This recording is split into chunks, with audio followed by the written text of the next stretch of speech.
На 26 јуни со почеток во 20 часот на сцената на Националната опера и балет ќе се одржи гала балетски концерт во рамките на фестивалот Скопско лето 2024. Гала балетскиот концерт ќе ги опфати најубавите балетски дела како Лебедово езеро од Чајковски, Дон Кихот од Минкус, Заспаната убавица Јорево Качачко од Чајковски, Рајмонда од Глазунов и многу други.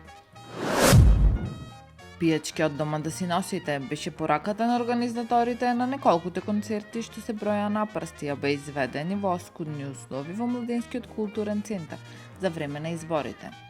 Центарот изминативе месеци често беше празен, обвиткан во мрак, без шанк, без разновидна и алтернативна културна програма за младите, бидејќи кубуреше со персонал откако новиот директор Арбен Бени Шакири им ги прекина договорите на 30 хонорарци, што се уште влие врз идното планирање на содржината и воопшто функционирањето на Младинскиот културен центар, пишува Радио МОВ.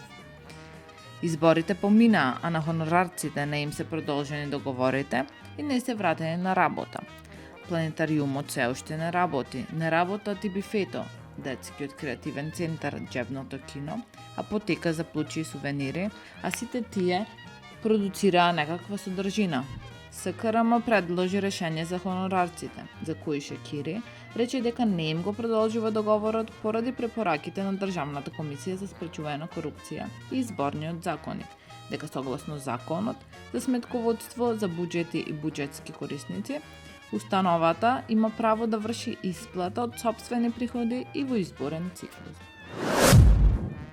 Јавното предпријатие Паркинси на Општина Центар и Општина Центар во соработка со Сообраќајната полиција Скопје за 7 дена санкционираа 215 непрописно паркирани возила кои го пречувале нормалното и безбедното одвивање на сообраќајот.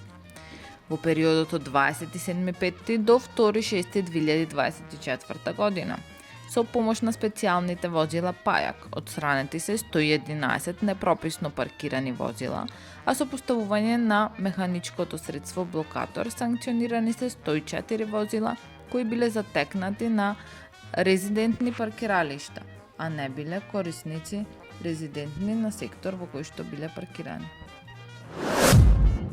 55 годишен скопјанец бил физички нападнат по недоразбирање во сообраќајот. Во СВР Скопје лицето пријавило дека околу 19 часот и 20 минути во подрачјето на Карпош по претходно недоразбирање во сообраќајот бил физички нападнат од едно лице, соопшти од полицијата. Се преземаат мерки за расчистување на случајот. Таму е Скопје, град мој убав лише, што ми расцуте сни. Вечно ќе ја